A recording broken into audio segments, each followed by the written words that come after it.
I can do what I want. It smells. Well, I that's good. paid tax. Oh, look, down there, it's the play mode on the TV. Yeah, I see it. I see it. Calm your shit. It's hard to Now do. what? My shit's never calm. That's what you need. You're not wrong. Okay, do we worry about other people? Are we done? No, go for it. Okay, so I'm here to talk to you all about sexual assault. We're going to start with a dictionary definition because I thought that a title screen would be redundant. Sexual assault is a noun, any type of sexual contact or behavior that occurs without the explicit consent of the recipient or target.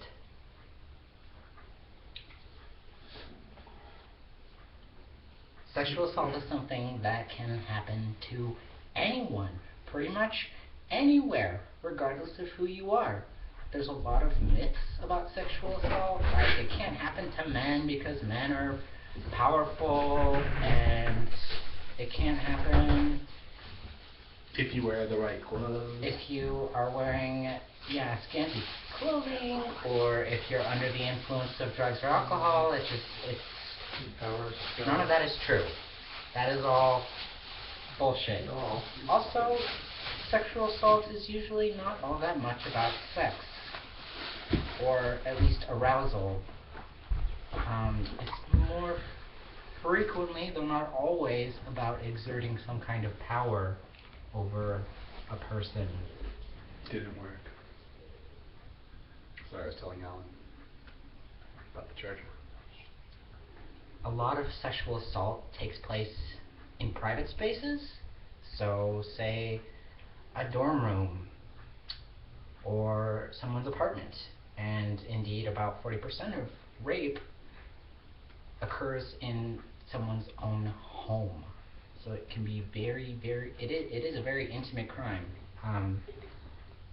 but it's the likelihood that someone is going to be sexually assaulted goes up when population density goes up. So think of like military bases or large cities with high-rise apartment buildings or college dorms. Those are all examples of where people will be more likely to be sexually assaulted because there's a lot of people in close quarters.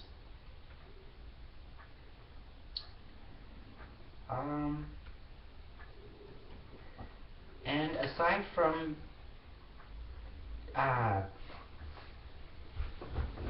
sexual touching or penetrative sex that's against someone's will, there are certain behaviors that I think need to be pointed out, especially because people don't really think that they're sexual assault, but they totally are.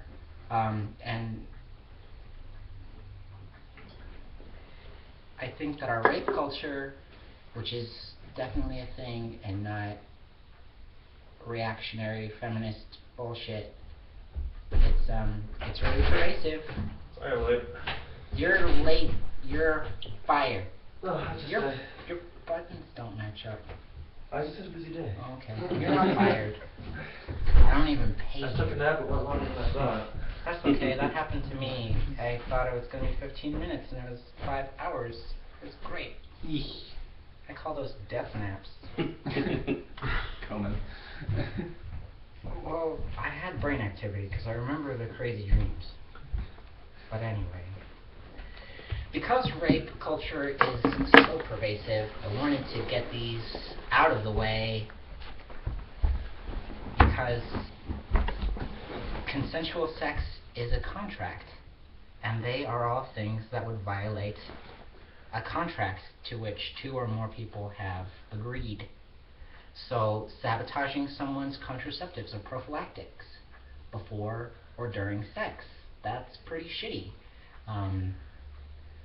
Lying about whether you use contraceptives or prophylactics, that's also shitty. These are things that are used to entrap people or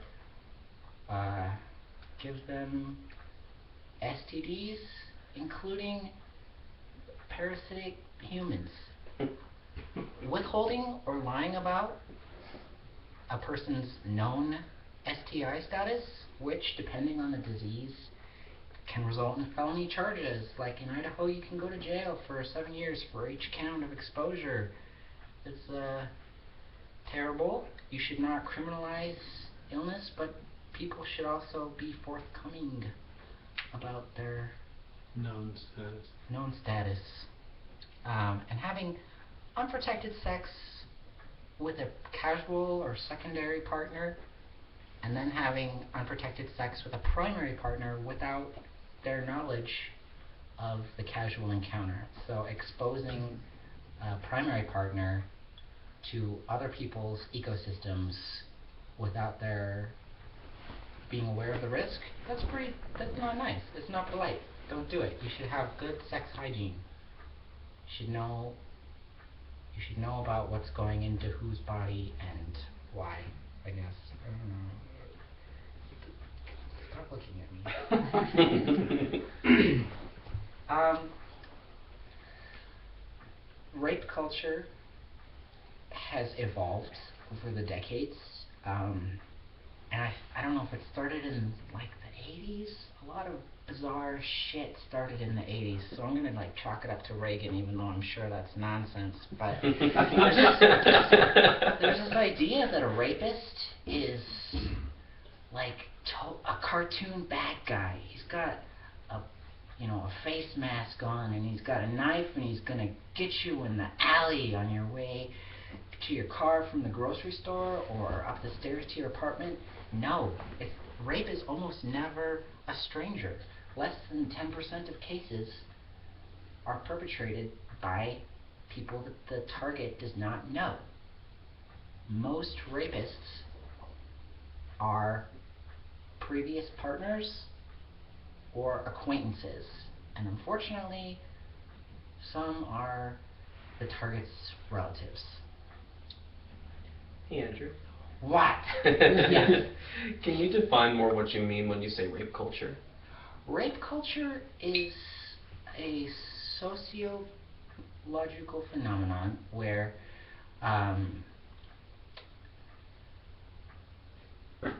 Isn't it usually when they kind of blame the victim? yes, it's It's an acceptance of rape. it's a syndrome of beliefs. It's not just one little thing. That's why I'm having a hard time finding the right word. It's a lot of little things that add up to a system that discredits the people who are sexually assaulted and absolves the people who are sexual assaulters. Mm-hmm. So blames the raped, exonerates the rapist. Oh, sorry. Yeah, it's manifested in a lot of ways, like the way that only 1 in 10 rapes is reported, because when you report, you're subject to humiliating medical exams and cross-examinations by police investigators, if they even care. It's like the fact that there are tens of thousands of rape kits of people who reported and went to the hassle and expense of getting medical evidence collected. There's tens of thousands of them on backlog, so they're not even being investigated. Mm-hmm. They're just going bad in an evidence locker. Mm-hmm. So rape culture is how we as a society treat the experience of somebody being raped, or Yes, sexually more or assaulted. less, and try to take as much of the responsibility of the act and put it onto the person who was attacked, blaming the victim. If we're talking about rape culture in the political sense, about how that's become a mainstreamed idea, that can be attributed mostly to the 60s, or became political opinion when hippies would go out and have promiscuous sex, that they were somehow deserving of being raped when that was happening in these large bathhouses and stuff.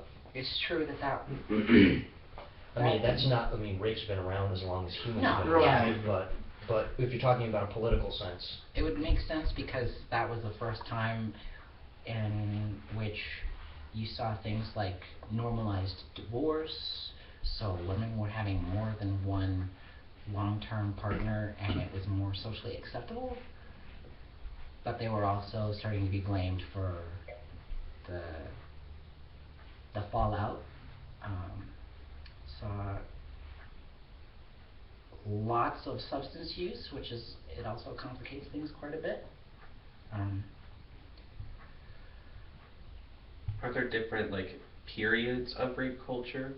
No, Like it's just kind of the rape evolved. culture, the mind frame behind rape culture in the 60s would really be what we would consider the mind frame of the rape culture today, or? Fairly the same. I mean, it Mhm. just evolves. Like, you know, in the year 1200, it was believed that a woman couldn't conceive unless she had orgasmed, and you can't orgasm if you're raped. So if you become pregnant from a sexual assault, then it was not legitimate rape. You must have consented. Mhm. Like, that was the reasoning. Almost, you know, 800 years ago. Mhm. So people have been shitty always. You And know, Republicans Yeah. still cite that down. Yeah. shitty. Yeah, you're right. Republicans We're don't we're still trade having in politicians try and use that logic. So. Well, Especially with Oklahoma banning AP history classes. Oh yeah, I read about that. That's terrifying. Oklahoma's a shit show. Hey, now we live in Idaho. I didn't say Idaho's not a shit show. Their being shit doesn't, like, it's not some They're not the finite only shit show. amount of how shitty states can be. I promise. I promise. I believe you. Okay. I have another dictionary definition because I love being precise, don't I, Tyler? Wrong Tyler. Did this presentation keep you up at night? Yes, and it made me drink a lot. But anyway, so rape is slightly different from the term sexual assault.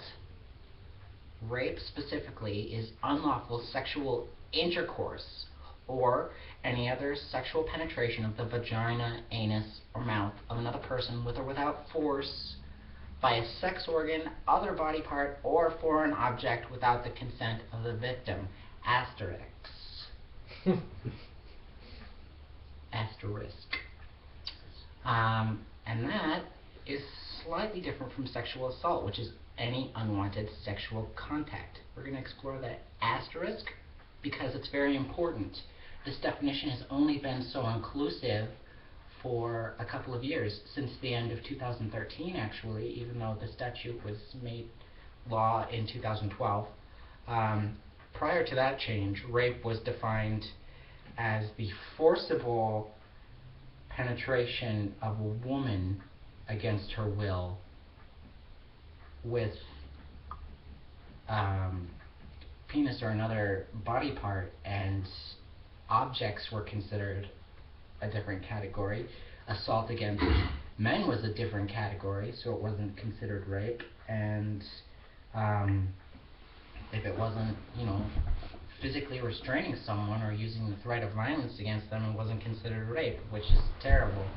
That's a fucking train wreck of a law right there. So this new definition that we function under is much better because it actually applies to most victims of sexual assault and rape. Imagine that. It's relevant to people's lived experiences. Good job, government. So here's a little graphic that I made because you can make shapes in Google Documents. And it just drives home the point that all rape is sexual assault, but not all sexual assault is rape. It's like squares and rectangles. And there's more things you can do with Google Documents. Presentation slash. And also, it's hard to read. I thought that might be fun because sometimes it's hard to tell when you have consent. Sometimes consent is tricky and slippery, like an eel. More dictionary definitions. Consent is permission for something to happen. As it relates to sex, it's permission for something to happen in a given sexual contact. Again, like, permission, what does that even mean when you're having sex? Because sex is kind of, it's not bureaucratic, usually. But consent is sober. It's voluntary. It's continuous. And it's complete. Those are 4 things that must be true in order for consent to be valid. Sober. If it hasn't been negotiated beforehand, like, we're gonna try this and have sex together.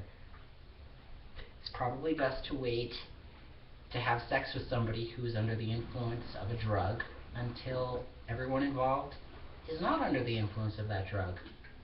Because people make different decisions under the influence than they do when they're sober. And you want to give them the best state of mind that they possibly can to consider having sex with you.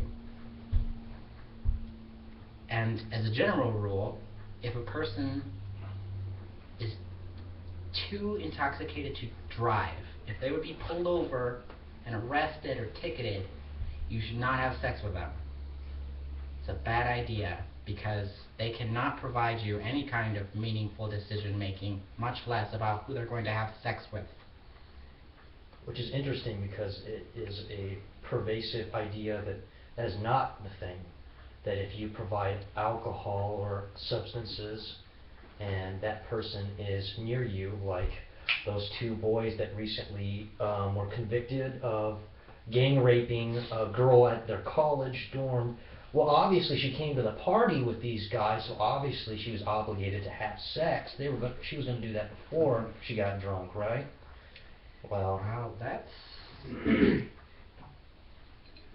rape culture, which is especially worrisome to young people like high schoolers or teenagers because sexual assault happens to people of all ages, in all socioeconomic groups, but it happens the most to people who are college aged, between the ages of 18 and 25 or so. It happens more to women than to men, but it does happen to all genders, people of all sexual orientations, people of all gender identities. And there are some differences based on ethnicity that complicate things. There's not a whole lot of difference based on class. I can prepare. Oh, sorry, John. I had another question. What would you say to people who often find themselves in situations where both parties are heavily intoxicated, or just intoxicated in general, I guess? Maybe they need to have a heart-to-heart with themselves and make sure that they are okay with their own behavior, because sometimes that can be a self-destructive behavior. Maybe talk to some of their partners if they're cognizant of who they are, about whether that's okay. But maybe they just need to talk to a friend, like, hey, are you okay? You're doing things that I'm not sure are the most healthy decision all the time. It can be hard to know what to say and when, but that's life. You make mistakes and you move on, or you die. Right. I can personally say that a lot more men than I ever would have realized in my life since since I graduated from high school, a way higher percentage than I had ever anticipated were sexually assaulted in some way, if not raped. And then, but what I found really alarming is that almost 100% of the women that I have met after graduating high school, in fact, I can pretty much safely say that the majority of friends that I've made who've been female have been sexually assaulted. And that was what really terrified me the most. Almost 100% of people who identify as women have been harassed. Numbers are hard to collect sometimes, so it's extrapolated, but about half of all women have been sexually assaulted, which again is any unwanted physical contact of a sexual nature, so that can include fondling. And about 1 in 4 to 1 in 5, so about 23%, they estimate, of men have experienced sexual assault.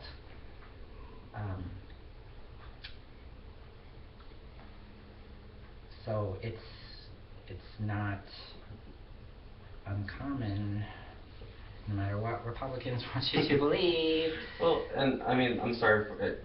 If this is going off on a tangent or you want to, address this later, that's totally cool, but have you heard of the California passing the yes law? Yes means yes. I Mhm. love that law. Me too. I think that's awesome. But we're still defining consent. So we'll come back to it right at the end. Hold your questions for the end of the presentation. You know I can't do that. Hold them all. Leave some of them. Stop it, shut up, Edgar. Consent must be voluntary. Consent is garbage. If you are trying to coerce someone or convince them by whatever means to participate in a sex act that they have expressed that they do not want to participate in. And this is different from partners who like to play at being hard to get. Like, I guess that's a game for some people. Like, no, but it's really yes. But, like, that is another thing that you negotiate. Like, yes, I'm great with it. And let's have a safe word so you know when I mean it. Otherwise, you gotta be fucking clear that, yeah, I am totally into this, and I'm giving that of my own free will, and not because I feel like you're going to blackmail me, or put this all over social media, or just coerce me by using your superior strength and mass. Trend happening with BDSM contracts, which are almost kind of like a established agreement between a dom and a sub, is to be like, hey, this is the way in which we can engage sexually. If you don't agree to these terms, then we're not seeing each other. But that, because of 50 Shades of Grey, I read an article, there's been a jump by 3,000 cases of rape where people are trying to establish contracts with each other and they can't agree on them. And they use coercion and manipulation basically to force themselves on them, trying to be like Mr. Grey. That's because Mr. Grey is a rapist. But this is based off of a UK study where they jumped from 1,323 cases of rape to 4,800. Go figure. Can you imagine if that case study happened here? Well, it's not harmless in a culture that doesn't like to talk about sex. I'm rolling my eyes back into my head I know. because I hate it. I hate that it's allowed to happen. I think that our country is disgusting. It's embarrassing for so many reasons. Well, that was actually written by a British author, but anyway, here. No, our country is disgusting because of how it's taken off here.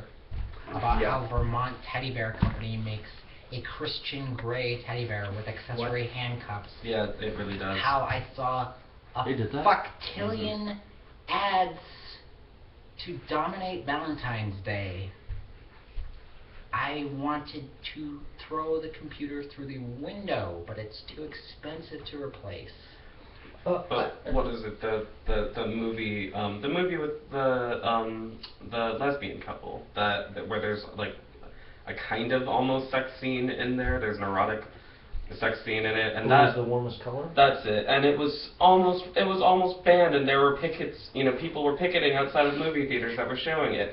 But Those are actually really explicit sex scenes. Yeah, but there's okay. It's awesome. There were several very explicit As a sex bisexual scenes. individual, it was Porn. awesome. But still, this is a movie pretty much condoning rape, and that's fine. Because Well, And our businesses can society get behind doesn't it. give a single fuck about rape. Mhm. It doesn't. Well, Exactly. here's the thing, like, it is fiction. Like, it should be allowed to exist. In a perfect world, that book should be fine to exist. But, because, like, video games don't cause violence. We know this. But the fact is, Actually reduces violence. but we talk about violence from birth with people. And we Well, tell them, we're like, exposed to violence. we talk a lot more about violence than we do about sexual violence. And when you don't talk about sexual violence and then you have violent media like this available, people mirror their attitudes and ideas off of it. It should be fine. Well, But it's right, not. and we don't talk about BDSM, and so that's the only idea of BDSM that so many people have, is that book. Fucking garbage book. the problem with our society not having a critical perspective of 50 Shades of Grey is because people are consuming the story and forming the idea that that is what women should aspire to in their relationships and that that is how men should act. Which is wrong, because women should not be doormats and men should not be rapists. Complete. Doormats and rapists. The perfect couple. Sex is kind of vague to describe because what it means can be different based on who you ask. But consent is complete if all the people having quote-unquote sex are consenting to all quote-unquote sex acts taking place during a given sexual contact. So whether it's 2 people or 18, because I'm sure that happens a lot. Sex parties exist, and that's great. Clown car. Good for them. Sounds exhausting. But Actually, they're interesting. Kind of gross. A lot of old people. that's what I've heard. But I don't judge. Right? I hope I can be that sexually active when I'm 60. I know I will. Your desire for intimacy will not fade as you age. Anyway, even if there is a lot going on, too much going on for you to keep track of by yourself, it is important to maintain consent to all acts between all parties at all times. And that's why it should also be continuous. Consent must be sustained to be valid, otherwise you started out fine but you ended up not. You are allowed to change your mind about consenting to anything at any time. Even if you signed a shitty, office software word processor BDSM contract, you can change your mind at any time because a BDSM contract is not legally binding. Unless you're Davy Jones, part of the ship, part of the crew. Well, that's different. Thanks. He's just a little instigator over there. And if you change your mind about something, you are absolutely free to tell your partner or partners at any time. Because how else are they supposed to know? You don't have to suffer in silence through something that you don't enjoy or don't want to be doing. Sex is not like real life. You don't have to do things that you don't enjoy.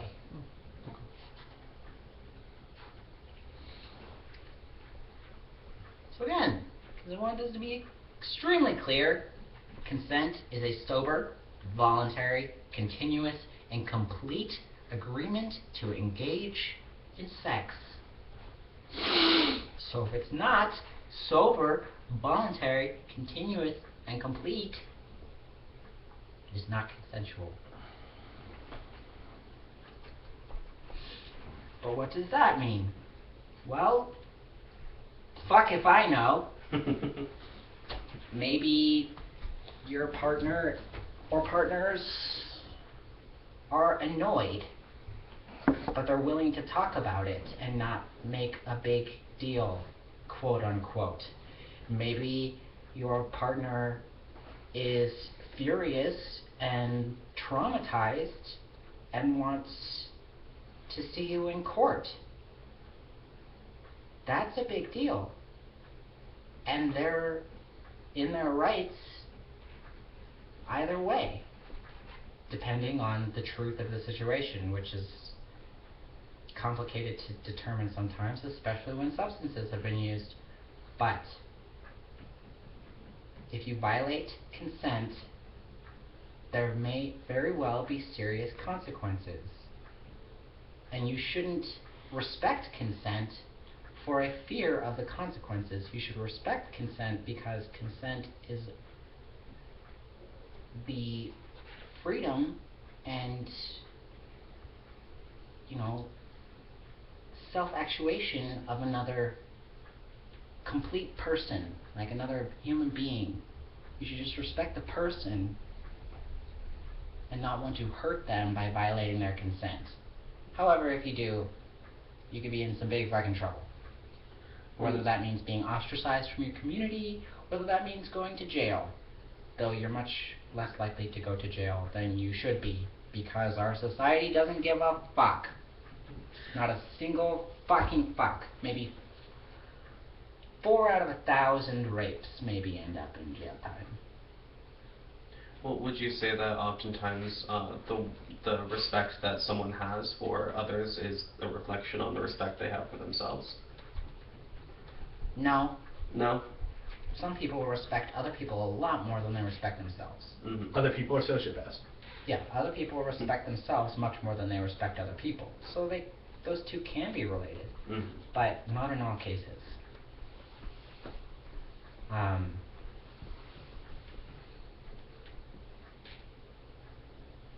I lost my momentum. It's okay. You don't give a fuck. I don't give a fuck. Not a single fucking fuck. Fuck about you or anything that you do. Just really want to be just so clear. I don't want people to do the right thing because they're afraid of what happens if they do the wrong thing. It's a lot like religion and morality. You don't avoid murder because you're afraid of being punished by God. You avoid murder because it's wrong. Get it? Same reason you don't steal from people. Somebody please offer me an affirmative besides Tyler because he's obligated Yes. to do that. There's a motivation Right. there for Anything instance. left? That's all I thought. No, that's not the last slide. We're cheering for you. Thanks. Okay, so how do you prevent being someone who violates consent? Or to be blunt about it, how do you not be a rapist? That's actually very easy. You don't rape. And one of the ways to not rape is to maintain consent hygiene. I didn't really know how to phrase that, so we're just going to call it hygiene. Like, you want to stay clean, you do that upkeep. Good habits. You brush your teeth, you brush your hair, you take a bath every now Last and question. then. Consent hygiene is just taking care of your consent. Asking questions, checking with your partner. Sometimes that's really hot and not dorky at all. Do you want me to fuck you? Yes. That's kind of hot. Yeah. Sometimes. I mean, not when you say it like I do, because I can't say anything hot. Believe me, I've tried. It ended in laughter, and then tears.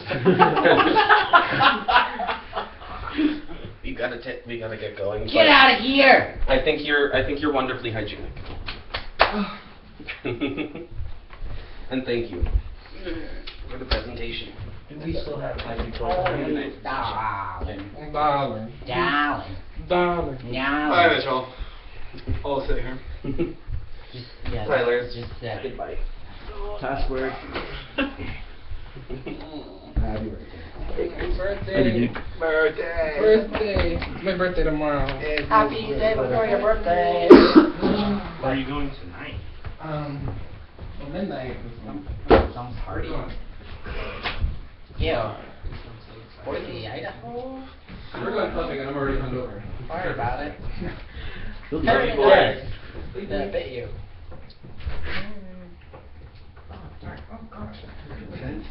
Night? Right, so, to not be a rapist, just be careful that you have the consent of the person or people that you're having sex with. It's not really that hard. And if you can't get consent from a person, like if you can't establish if you have their consent, it's easy. Don't have sex with them. Strategy number 2, which is less focused on you and more focused on other people. Bystander intervention, which is intervening on someone's behalf if you feel that they are about to be taken advantage of or if they're in a situation where they may be sexually assaulted. And I say that with extreme caution because it can be dangerous. It can be awkward. It can be scary. It's not always safe or correct to intervene.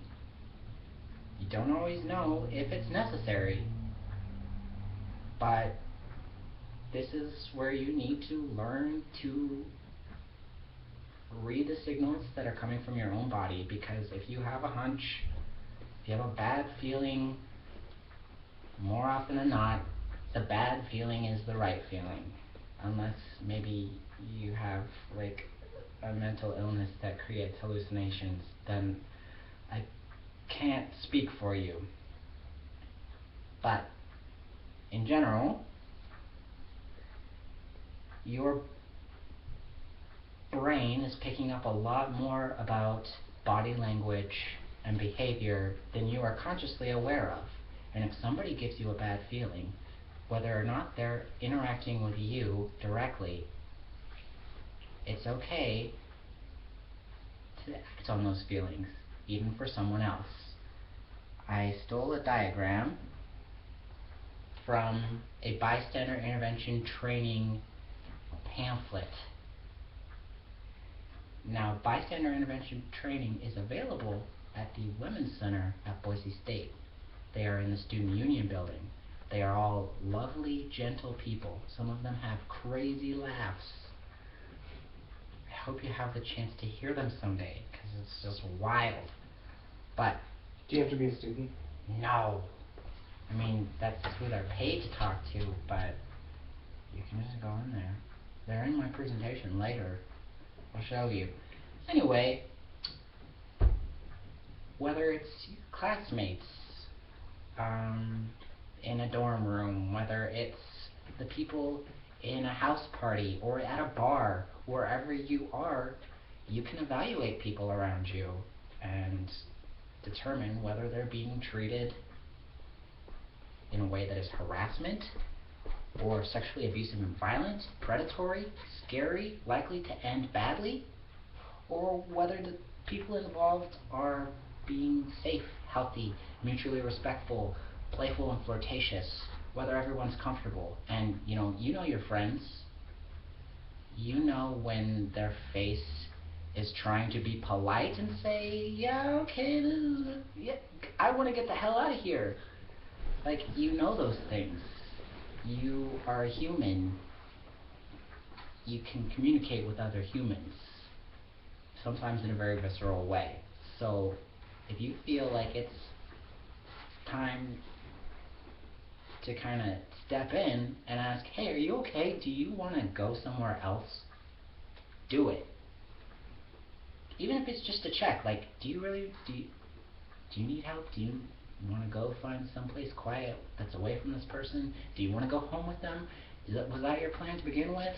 Or are you just way too drunk to make your own decisions right now? Like, you can do that, and it can maybe change people's lives, depending. Or it can make them annoyed at you, but if they're drunk, they won't remember.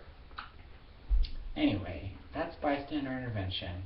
And if you want to know more about it, don't ask me, because I am immensely unprofessional. Go to somebody who is paid by the government or a university to teach it, because they will give those services to you for free. They're getting paid anyways. Question. At what point does bystander intervention, or at least intervening in a situation, at what point would your opinion supersede the opinion of anyone else? Like, let's say there's someone who's just belligerently drunk and they are convinced, balls to the wall, they want to have sex, and when you clearly know that is not a good idea, how do you approach?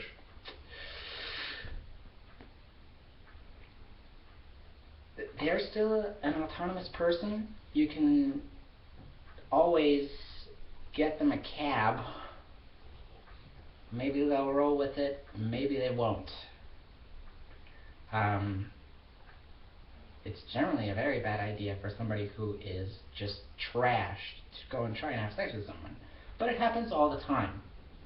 So you can give it your best effort without physically restraining someone. Okay. Javier has strictly said and gave me an actual real life example of what he had to do. But at a party that he went to, we had an individual from our community get belligerently drunk and try and sleep with the host. And Javier, Not specifically happen, but what? I haven't seen that specifically happen, but I've seen that kind of happen. Javier worked with another person, and so it took two bystanders, and what one of them did was distract one of the partners, and the one that was being very, very belligerent, Javier slowly backpedaled him outside, talked to him, and slowly walked him out to his car, and then they locked the front door, sealing the two away from each other. And he's like, "Hey, you've been asked to leave. Get in my fucking truck," and screamed at the individual until they left. So you can do that. It pays to have Javier as a friend. I've heard all sorts of interesting stories about our community. He's a gem. Love him. I've never seen him without his hat on until about a week ago. And I thought maybe he had not quite so little hair, but I think I kept a straight face. He plays video games over at my place, and we talk comic books. That's important. Comic books are important. Yes, they are. Well, they help distract the big guy from his stress, because he perpetually is running the LGBT youth in this valley around, so. Yeah, he needs to go to Dust Break Room with me and smash some things, probably. That'd be fun. Anyway, you can't really make decisions for people unless they've said, "Hey, don't let me do X, no matter what I say." You know, like it happens on Bob's Burgers all the time. Mini croissants. No matter what I say, stop me when I've had 16. Like, so unless you establish that beforehand, you know, just good faith effort, I guess. You're holding your elbow up. What does that mean? It's a question. Okay. Can we talk about what is meant between age appropriate versus age inappropriate? Is that just like legal age or something different? Is that read legal age. 7? Okay, legal age. I mean,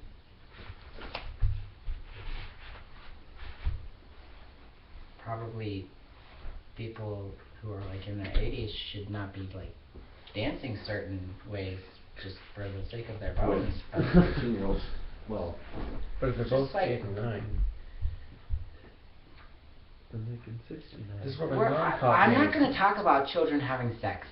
That's not what I came here to talk about. I Alan, got the wrong presentation. Well, we asked about age inappropriate, and it's like That's- as in like 60-year-old hitting on a 23-year-old, or that's not okay because a 23-year-old is an adult and a 6-year-old is a child. That I can talk on. I think it's an 86-year-old. Oh, an 86-year-old? Yeah. Well, that's just kind of weird, but it's legal. Well, right. I don't think it's weird, because we got to get to a point in society where we just recognize that some sex acts we're not going to do. And if other people are doing them and they're both adults, then we should not judge them. I'm kind of with Sean. Maybe not like, I would weird. argue It's age brings with unusual, it certain statistically. experiences, but I mean, if it's consenting, I'm really tired of hearing this argument of like when nudity is appropriate, when the person posting nudity is consenting, and when is it not? Like, who is it okay for person A to sleep with, who's an adult? Like, no, if you're adults, you can have sex. If you want to show off your body, you should be capable of that. We should be at a point where society is okay of not, I'm not trying to say fetishize, but you should be comfortable enough with bodies. We should be, as a society. We all have them. Right. Nobody's actually Well, I'm Canadian, a I'm robot. actually a robot. No. I checked How did you check? with the consulate. Uh-huh. I have a secret panel. That would make you an android. Actually, a Cyberman. Nah. Nah. Hey, look, it's not scary and black anymore. Yay. Community resources. You turn the light. No, it's blinding. I can see it on the screen. You're right, of course. I'll go back to the scary dark. Society does need to lighten the fuck up. Maybe take after Europe a little more and just chill about sex and nudity, because not all nudity entails Particularly with old people. sexuality. Yeah. I do think it's a little unusual for a 23-year-old to want to have sex with an 86-year-old, but weirder things have happened. I would be much more concerned if I was a teenager. Well, did you see the TED Talks with the female who created this website where you, as users, get on and post yourself having sex with your partner, and you pay to post it, and then every time someone watches your video, they have to pay to watch your video, and 50% of the proceeds go into your pocket, 50% go into their pocket. You post about this website on any other social media, you get a stipend from the website, and the whole idea is to normalize sex outside of the porn industry. It's to sidestep the porn industry and let it die. Which is And good I really because like there's the a lot of idea. human trafficking in the porn industry, which is terrible. It's slavery. And because Coercion, there's a lot of coercion. that I don't because agree it's with. slavery and coercion, it's rape. There is a disturbing belief that if you are involved in pornography, which the word itself is a very degrading name for it to begin with, because it's basically recording sex slaves. If you go back to the Greek root words. But anyway, that people who work in adult entertainment can't be raped because it's their job. Well, that's not true, because they're still humans. And humans can be raped. I had to cut out a friend from my friendship circle recently because he continuously posts lesbian videos online, and I have a female friend that bothered, and I talked to him about it, and he's just really obstinate. This is what they want to do. This is how they want to be seen. It's okay, they did this. And just trying to like explain to him how his logic is inappropriate, and how he's basically kind of forcing his sexuality on other people. I had this talk where I was like, you know, if you want to post yourself in like semi-revealing ways on Facebook, or if you want to talk about sex on Facebook, that's cool. But you don't need to post other people doing other acts on Facebook and subjugate us to what you want, if that makes sense. Also, I've just never met lesbians who want people to perceive them that way, because most lesbian porn is still produced for straight men. Like, it's all about the male gaze. And not, like, male gaze, but male gaze. Oh. It's a pun. That's a good one. No.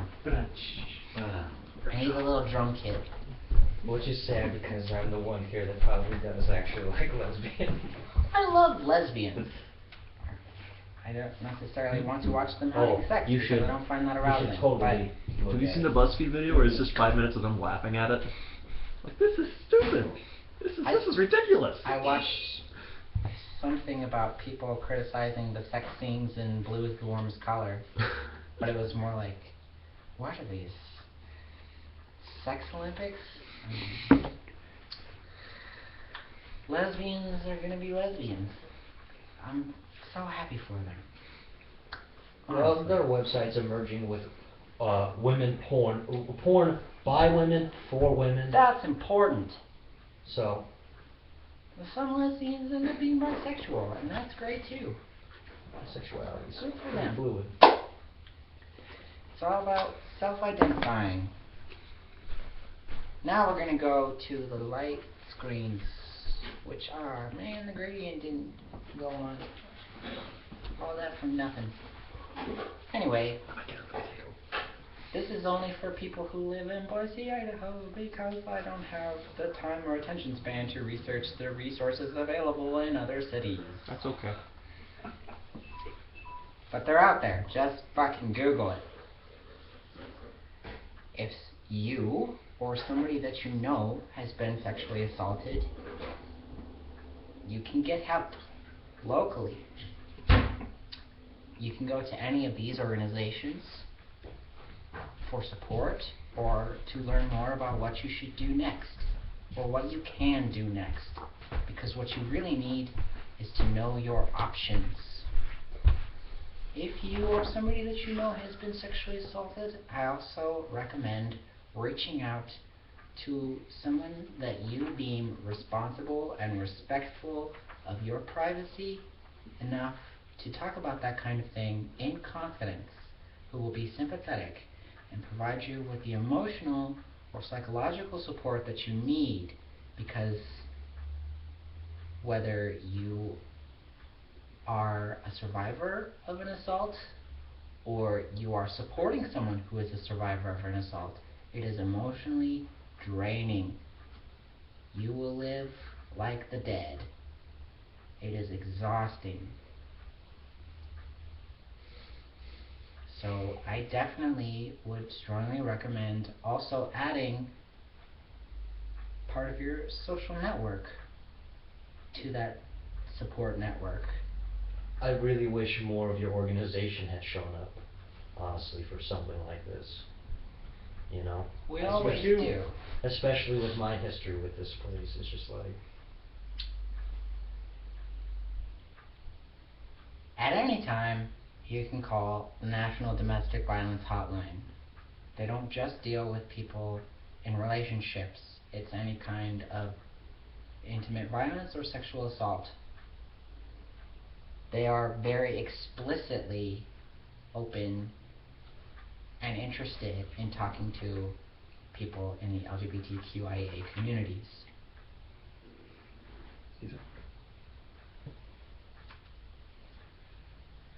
Very local, because it's a real physical place that you can go in our city, downtown, is Spaces. Yeah. This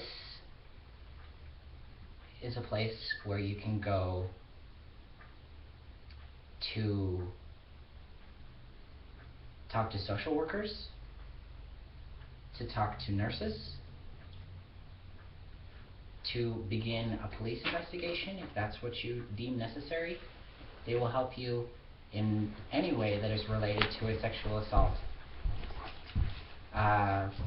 It was begun in a way to try and bypass survivors going to the emergency room. So they are fully equipped, fully prepared to help with all of the clinical, psychosocial, and legal needs of survivors and their families. It's a good place. And it's government run, so they can't fucking turn you away because you're queer.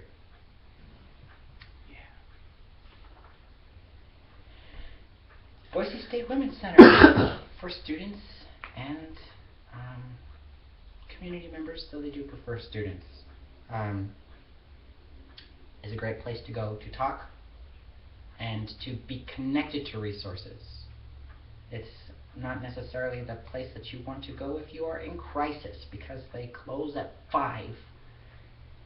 But great people to talk to, and they know their stuff about where you should go when. They know other domestic violence organizations because they are part of the Idaho Coalition to Prevent Domestic Violence. There are a lot of organizations throughout the state. Not all of them are relevant to us because they're in other cities, sometimes across mountain ranges. But they're great people to talk to. They can put you in touch with other people. They can just listen. Sometimes all you need is someone to listen, someone else to know what you have experienced, because it's too much to carry by yourself. They're licensed to do that. And I don't think I have anything else, because that arrow is gray. You can ask a question, Charles. Yeah, correct me if I'm wrong here, just because this is, would you advise not immediately going to the police? Because my gut instinct would be to avoid doing that? Because in doing so, like, any control you have over the situation immediately dissolves irrevocably. Would you suggest we go to these resources first, or? I would suggest going to FACES Okay, if I had to recommend a single organization, alright, because they can start a report, but you don't necessarily have to get detectives involved. alright. Going to the police can be very intimidating. If you feel like you're in a situation where you may be sexually assaulted, I absolutely advocate call 911. Fucking do that shit. Okay. But my own experiences with the police in relation to sexual assault were terrible. So I have mixed feelings about advocating contact the police first. If you are comfortable talking to the police, but there are extenuating circumstances, like there were underage people and they drank alcohol at my party, but somebody was assaulted, but I don't want the cops to know, so I don't Right. want them to call the cops, that's bullshit. If you want to call the cops, call the cops. In cases of sexual assault, they don't give a shit about 19-year-olds drinking alcohol. They want to make sure that people aren't being raped. Yep. They are willing to look past that. That is not a valid reason to not call the cops. If you don't want to call the cops because you're afraid you're going to be discriminated against, then find another organization, because there are other resources where you can go for help. How do I turn this off? Shit. Just disconnect from Chromecast. I'm trying! Tap the disc. Get it! I'm gonna get another potato. Anybody else have questions? Because that's still recording. Hey, give me coffee. What's still recording? That thing. No, but we could talk The about computer you were sitting behind the whole time. Oh, this is recording conversations? I gotta go pee. Is it like transcribing of the text? No, it's just It's a video. It's watching. That's really cool. They I have was you watching hoping to that. turn it into a manuscript. I think it's great. I can read this There is later. software that does that, but it's expensive and for doctors. They also have bill readers. And so, Oh, are you finally reading? like, Just like pretending and miming. Get my hopes up. No.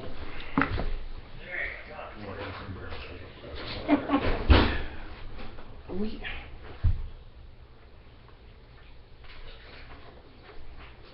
Also, I don't think you can edit it. You're uploading directly to YouTube.